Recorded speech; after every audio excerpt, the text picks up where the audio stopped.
Hello friends, welcome to my channel important question. तो हमने physical world का lecture first खत्म कर लिया है, जिसमें हमने ये देखा कि साइंस क्या होता है। साइंस को देख लिया हमने देख लिया फिजिक्स क्या होता है, और हमने ये भी देखा कि साइंस कभी भी फिक्स नहीं होता, उसको हम कभी भी चेंज कर सकते हैं। चाहे कोई भी साइंटिस्ट कह के गए हो, चाहे कोई भी कितने बड़े अथॉरिटी ने कहा हो, हमने पता है कि साइंस कभी भी चेंज हो सकता है। साइंस में कोई फिक्स थ्योरी नहीं है। हमने ये भी देखा कि साइंस जो है हमारा, उसमें फिजिक्स एक ब्रांच है जिसको पढ़ने के लिए हमने कुछ लॉ बनाए, कुछ तरीके बनाए पढ़ने के लिए। वो तरीके क्या थे? पहला था हमारा यूनिफिकेशन, जिसमें कहता है कि दुनिया में एक ही लॉ है जो उस पूरे यूनिवर्स को कंट्रोल कर रहा है, और वो लॉ क्या है अभी हमें नहीं पता, क्योंकि हमारी नॉलेज अभी पूरी नहीं है। अभी हम कम से कम लॉ पढ़ने की कोशिश करते हैं। दूसरा प्रोसेस क्या था? रिडक्शनिज्म। रिडक्शनिज्म क्या कहता है? रिडक्शनिज्म कहता था कि कोई भी बड़ा सा फेनोमेना, वो उसको हम डायरेक्टली नहीं समझ सकते, तो उसको समझने के लिए हम क्या करते हैं कि उसको छोटे छोटे हिस्सों में तोड़ते हैं और फिर समझने की कोशिश करते हैं। तो ये था हमारा लेक्चर नंबर फर्स्ट की बात है, ठीक है। अब हम लेक्चर नंबर सेकंड शुरू करते हैं फिजिकल वर्ल्ड का। तो लेट्स गेट स्टार्ट।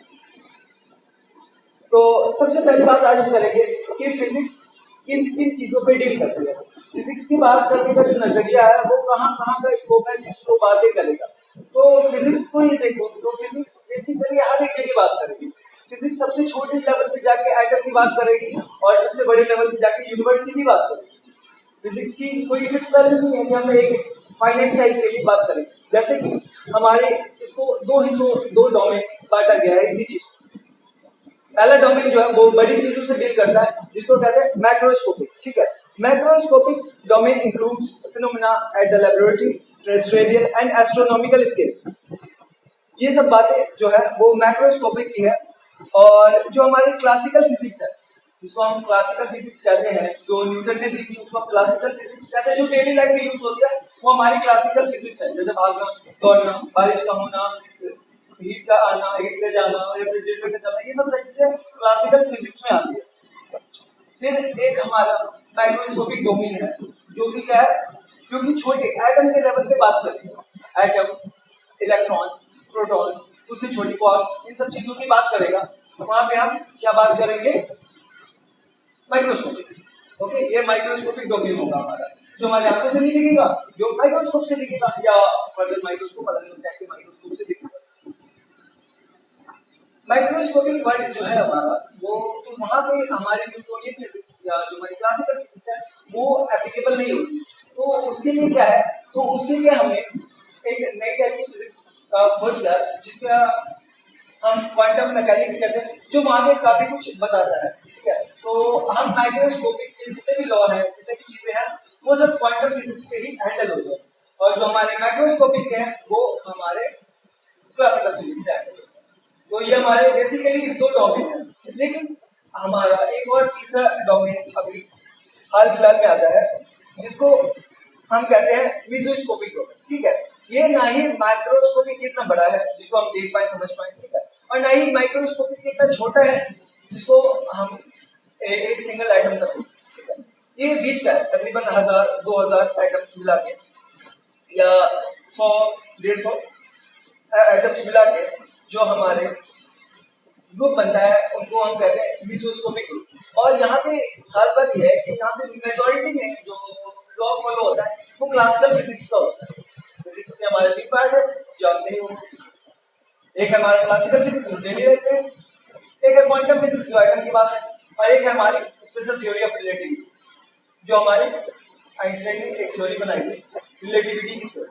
तो हमें बेसिकली अपने 11th और 12th में क्लासिकल फिजिक्स और थोड़ी बहुत क्वांटम फिजिक्स पढ़ी, रिलेटिविटी उतना ज्यादा नहीं पढ़ी। वो वाली रिलेटिविटी जो आइंस्टाइन ने दी थी, स्पेशल थ्योरी ऑफ रिलेटिविटी, वो नहीं पढ़ी ज्यादा। तो एक हमारा तीसरा डोमेन है मीजोस्कोपिक डोमेन, ओके, जिसमें बीच की चीजें आती है, जो ना ही माइक्रोस्कोपिक है और ना ही मैक्रोस्कोपिक है, ओके। स्कोप इन फिजिक्स, कि फिजिक्स का स्कोप क्या है। फिजिक्स सच में बहुत ही वास्ट है, बहुत ज्यादा ही वास्ट है। अगर देखो तो फिजिक्स ने बातें कहाँ से शुरू की है? बातें बहुत ही छोटे से शुरू की है, बहुत ही छोटे, यहाँ तक कि एटम से भी छोटे, इलेक्ट्रॉन से शुरू की है बात करना, और बात करते करते कहाँ तक जाती है? हाँ, एकदम सही, यूनिवर्स तक की बातें करती है फिजिक्स। ठीक है। तो इसमें स्कोप कहाँ, इसमें स्कोप बहुत बड़ा है, बहुत छोटे से लेके बहुत बड़े तक है। तो अगर इसका हर चीज में स्कोप देखो, लेंथ, मास, टाइम, एनर्जी में, तो हम एक फिनोमिना देखते हैं लेंथ की। लेंथ की एक हमारी यूनिट है या एक क्वांटिटी है जो हमारी उसकी जो स्टार्टिंग पॉइंट है वो है लेंथ ऑफ इलेक्ट्रॉन, प्रोटॉन या एटम, उसकी जिसकी 10 की पावर -14 होती है। कितनी होती है? 10 की पावर -14। उसकी लेंथ 10 की पावर -14 और वहां से बात करते करते जाते कहां तक? हाँ, यूनिवर्स तक। यूनिवर्स कितना भाई, कितना बड़ा है? तो यूनिवर्स की जो लेंथ है, ऑब्जर्वेबल यूनिवर्स, जो इसको हमने अभी ऑब्जर्व किया है, टोटल कितना बड़ा वो अभी भी हमें नहीं पता, ठीक है। जितना ऑब्जर्व किया है उसका है 10 की पावर 26, कितना बड़ा है। तो अगर ये जो पूरा स्कोप देखो 10 की पावर -14 से लेकर 10 की पावर 26 तक, तो ये जो रेंज बनता है, ये रेंज बनता है 10 की पावर 40 का। तो इतना बड़ा है स्कोप लेंथ के मामले में सिर्फ फिजिक्स का, ठीक है। फिर नेक्स्ट चीज आती है टाइम का। टाइम का क्या है? तो हमारी सबसे तेज चलने वाली जो स्पीड है वो है लाइट। लाइट सबसे ज्यादा तेज चलती है और उसके बाद लाइट 3 × 10⁸ है। उसको अगर हम अपने स्मॉलेस्ट लेंथ से डिवाइड कर दें, लेंथ स्मॉलेस्ट लेंथ कितना है हमारा 10⁻⁻40, तो जो हमारा टाइम आएगा वो 10⁻⁻22 होगा। मतलब एक इलेक्ट्रॉन को पार करने में लाइट को जितना टाइम लगेगा वो सबसे कम टाइम मानते हैं हम उसको, और वो 10⁻⁻22, ठीक है। और उसके बाद क्या आता है? हाँ, यूनिवर्स को पार करने के लिए जो टाइम लगेगा, यूनिवर्स 10 की पावर 26, उसको पार करने के लिए जो हमारी लाइट को टाइम लगे वो 10 की पावर 26, हाँ 18, 10 की पावर 18 कितना टाइम लग जाएगा? 10 की पावर 18 सेकंड्स के ऑर्डर का टाइम लग जाएगा। ये हमारे टाइम का स्केल है। तो देखो टाइम में भी काफी स्कोप है। फिजिक्स में अगर टाइम की बात करें कि हर एक फिनोमिना को पकड़े इसमें कितना टाइम लगता है, तो हम एटम से स्टार्ट करें, बात करते हैं गैलेक्सी तक बात करें, तो बहुत लंबा स्कोप है, हर चीज को कवर करता है फिजिक्स। और मास के बारे में तो हम जानते ही हैं कि हम एक वही छोटी चीज एकदम इलेक्ट्रॉन से मास की बात करना स्टार्ट करेंगे और बात करते करते कहां तक पहुंचेंगे? ऑब्जर्वेबल यूनिवर्स के मास तक का, जो कि होता है तकरीबन 10 की पावर 55 किलोग्राम। सोच लो 1 किलोग्राम का 10 की पावर 55 किलोग्राम कितना ज्यादा होगा। तो ये सब चीजें बेसिक है हमारी, ये रेंज बताते हैं हमारे फिजिक्स की। फिजिक्स डील किस किस चीजों से करेंगे, कितना कितना रेंज है और कहां से कहां तक फिजिक्स की बातें चलेंगी, ठीक है। लेंथ में हम कितनी दूर तक जाएंगे और कहां से स्टार्ट करेंगे, टाइम कहां से स्टार्ट होगा कहां तक जाएगा, मास कहां से स्टार्ट होगा कहां तक जाएगा, ये सब बातें हम करेंगे। एक्साइटमेंट ऑफ फिजिक्स है, तो फिजिक्स काफी ज्यादा लोगों को एक्साइट कर देता है। जैसे कैसे कि हमने जाना कि फिजिक्स का जो मेन काम है वो नेचर की चीजों को समझना है, तो कुछ लोग इसी बात से ही जान के एक्साइट हो जाते हैं कि कुछ ही कॉन्सेप्ट है जो इस पूरे यूनिवर्स को चला रहा है। तो कुछ लोगों के लिए एक्साइटमेंट है, लेकिन कुछ लोगों के लिए ये भी चीज एक्साइटमेंट है कि फिजिक्स की थ्योरी में जो बने हुए एप्लीकेशन उनका, जैसे कि फिजिक्स है हमारा, ठीक है, फिजिक्स का एक एप्लीकेशन है हमारा इलेक्ट्रोमैग्नेटिक वेव। अब इलेक्ट्रोमैग्नेटिक वेव से हम क्या जानते हैं कि इलेक्ट्रोमैग्नेटिक वेव जो है हमारा, उससे हम कम्युनिकेशन कर रहे हैं। आज मैं ये वीडियो रिकॉर्ड कर रहा हूँ, ये तुम्हारे पास, तुम कहीं भी बैठे हो, अमेरिका, लंदन, फ्रांस, नोएडा, कहीं भी बैठे हो, तुम्हारे पास ये वीडियो कुछ जैसे मैं अपलोड करूंगा वैसे तुम्हारे पास पहुंच गया। ये वजह किस वजह से आया? ये फिजिक्स की वजह से आया। मैच अभी आईपीएल स्टार्ट होने वाला है, जस्ट आईपीएल स्टार्ट होने वाला है, आईपीएल होगा यूएई में, हम घर बैठे देख सकते हैं। ये लॉकडाउन जो हुआ हमारा काफी 3-4 महीने का लॉकडाउन था, इसमें हमारी पूरी लाइफ ऑनलाइन बेस्ड हो गई थी। अगर सोचो ये ऑनलाइन काम ना हुआ होता तो कितना बुरा होता हमारे लिए, हमारा कितना मुश्किल हो जाता हमारे घरों पे रह पाना, ठीक है। तो ये ऑनलाइन की वजह से काफी काम चलते रहे। तो ये कम्युनिकेशन किस वजह से हो पाया? सिर्फ इलेक्ट्रोमैग्नेटिक वेव की वजह से। तो इलेक्ट्रोमैग्नेटिक वेव हमारा एक फिजिक्स का कॉन्सेप्ट है जिसको अप्लाई किया हमने कम्युनिकेशन में, और आज हम इतना कुछ कर पा रहे हैं, देख रहे हो। तो कितने लोगों को ये चीज एक्साइट कर देता है। तो फिजिक्स के फिनोमेना और उसके एप्लीकेशन ही कितने लोगों के लिए एक्साइटमेंट के जरिए बनते हैं। और कुछ लोग जैसे मुझे, जैसे कि वो सीक्रेट्स ऑफ नेचर को जानने में काफी ज्यादा एक्साइटमेंट होती है उनको, ठीक है। तो मैं तो सिर्फ नेचर के सीक्रेट जानने में एक्साइटमेंट हो जाती है, बाकी एप्लीकेशन भी एक्साइट करती है मुझे, लेकिन ज्यादा मुझे नेचर के सीक्रेट जान के होते हैं। और ऐसे बहुत सारे लोगों के जो इस बात से एक्साइट होते हैं। तो फिजिक्स में एक्साइट होने की तुम्हारी मतलब है तुम्हारे इंटरेस्ट की बात बहुत ज्यादा है। तुम्हें क्या पसंद है? तुम्हें टेक्नोलॉजी पसंद है तो वो भी फिजिक्स से है, तुम्हें नेचर की चीजें पसंद है तो वो भी फिजिक्स से है। तो कहीं भी चले जाओ हर जगह फिजिक्स है, ऐसा कोई भी ब्रांच नहीं है। हम आगे बात करेंगे कि केमिस्ट्री में भी फिजिक्स है, बायो में भी फिजिक्स है, बायो की कोई स्टडी बिना फिजिक्स के नहीं हो सकती और केमिस्ट्री की भी कोई बातें बिना फिजिक्स के नहीं हो सकती। ओके, आगे चलते हैं। फिजिक्स, टेक्नोलॉजी एंड सोसाइटी, ठीक है। तो फिजिक्स जो है हमारा, उसका टेक्नोलॉजी से क्या लेना है? तो जैसे कि अभी हमने बात की कि फिजिक्स के पास बहुत सारे, हाँ, बहुत सारे एप्लीकेशन बने हैं फिजिक्स के, ठीक है। वो कैसा है? तो जैसे कि एक स्टीम इंजन है, जो मैं बता रहा हूँ, the steam engine as we know it's primary from the industrial revolution in England in the 18th century. जब 18th सेंचुरी में स्टीम इंजन बना, तो इंग्लैंड के अंदर इंडस्ट्रियल रेवोल्यूशन आया। वो किस वजह से स्टीम इंजन बना? कैसे स्टीम इंजन बना? लॉ ऑफ थर्मोडायनेमिक्स पे। लॉ ऑफ थर्मोडायनेमिक्स क्या है? ठीक है। तो लॉ ऑफ थर्मोडायनेमिक्स को अगर हम जानना चाहें, तो लॉ ऑफ थर्मोडायनेमिक्स नाम से पता चला, थर्मो मतलब हीट, डायनेमिक्स में चल रहा है, ठीक है। तो हम जो क्लासिकल फिजिक्स है, मैं उसकी थोड़ी सी बातें बताता हूँ कि क्लासिकल फिजिक्स में जो हम पढ़ते हैं, वो पढ़ते हैं डायनेमिक्स की, हम कैसे चलते हैं, चीजें कैसे चलती है, किसकी कितनी एक्सेलरेशन होती है, उसमें कितना फोर्स लगता है, ये सब चीजें, लोगों का चलना, इंसानों का चलना, मटेरियल का चलना, ये सब चीजें जो है वो सब डायनेमिक्स में आता है, ठीक है। ये भी हम उसमें पढ़ते हैं। फिर हम उसमें पढ़ते हैं इलेक्ट्रोडायनेमिक्स। इलेक्ट्रोडायनेमिक्स क्या है कि हमारे जो चार्ज पार्टिकल है वो चलते हैं, वो कैसे चलते हैं, वो चलते हैं तो क्या बनाते हैं, कैसे बनता है, उसकी चलने के बाद उसकी प्रॉपर्टी क्या क्या बनती है, ठीक है। जैसे कि मैं तुम्हें बता दूं कि अगर एक चार्ज पार्टिकल रुका रहता है, तो वो आसपास इलेक्ट्रिक फील्ड बनाता है। वो क्या फील्ड है? वो दूसरे चार्ज पर अटैक करता है। वो जब चलता है तो वो करंट बनाता है, जिससे हमारे इलेक्ट्रॉनिक एप्लीकेशंस चलते हैं। वो जब चलता है तो साथ में मैग्नेटिक फील्ड भी बनाता है। तो ये सारी बातें इलेक्ट्रोडायनेमिक्स में आती है। फिर हम दूसरी चीज, थर्मोडायनेमिक्स। थर्मोडायनेमिक्स क्या बातें करता है? तो थर्मोडायनेमिक्स बात करता है हीट की चलने कि हीट चलता है, तो कैसे चलता है? तो बोला गर्म जगह से ठंडे जगह की तरफ हीट जाता है, ओके।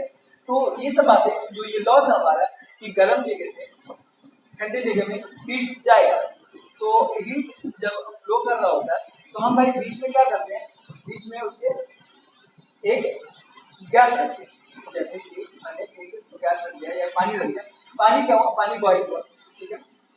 पानी बॉइल हुआ, तो हीट आ रहा है ठंडी जगह की तरफ, नीचे से गर्म होकर ठंडी की तरफ आ रहा है, और वो ठंडे में जाना चाह रहा है, ठीक है। इसलिए मैंने पानी को गर्म कर दिया, पानी को मैंने इतना गर्म किया कि वो भाप बन गया, ठीक है, इवेपोरेट हो गया, और उस गैस को मैंने एक पतले से नोजल से निकाला, और वो काफी स्पीड से निकल रहा था, तो मैंने उसके ऊपर टरबाइन रखी, कोई चक्री घुमाने वाले लगे, वो इंजन को घुमाना शुरू किया, और इससे हमारी स्टीम इंजन बनी। तो देखो, ये हमारा कॉन्सेप्ट क्या था? Law of thermodynamics. उससे हमने क्या बनाया? टेक्नोलॉजी। और उस टेक्नोलॉजी ने हमारी सोसाइटी को अपग्रेड किया। वैसे अच्छी बात है, 18th सेंचुरी में जो रेवोल्यूशन आया इंडस्ट्रियल में, वो सिर्फ किस वजह से आया? स्टीम इंजन की वजह से आया।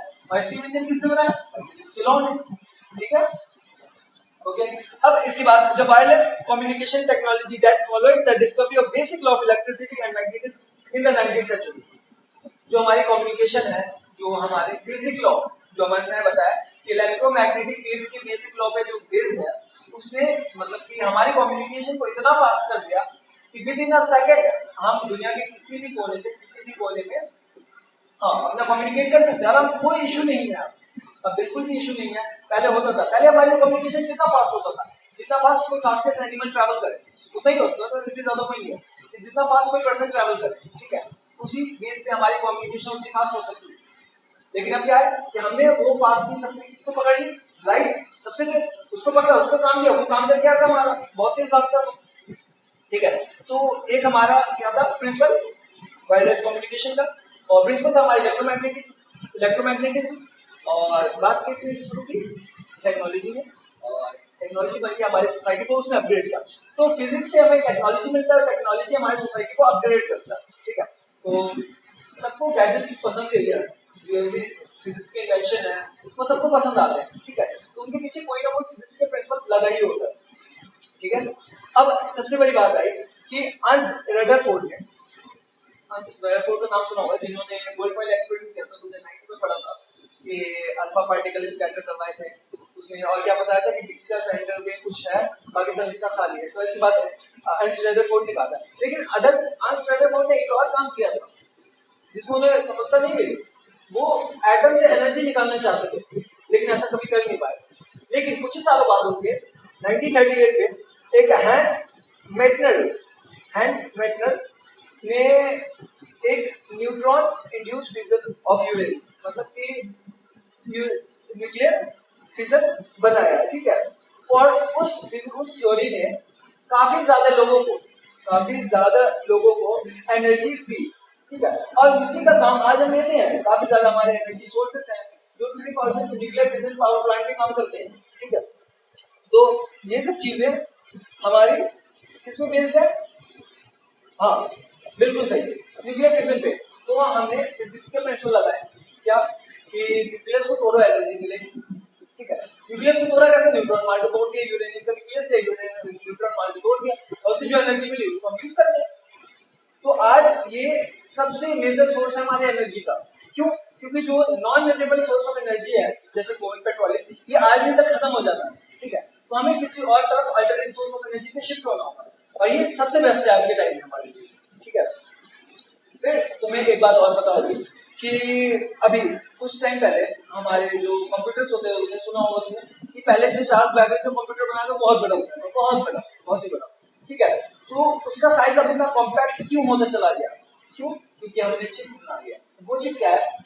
वो चिप है सिलिकॉन पे बने, सिलिकॉन की चिप बने हुए होते हैं, नैनो टेक्नोलॉजी या माइक्रो टेक्नोलॉजी पे हम काम करते हैं और उसको इतना छोटा बनाते हैं कि वो किसी चिप का हो जाता है। और इसलिए कंप्यूटर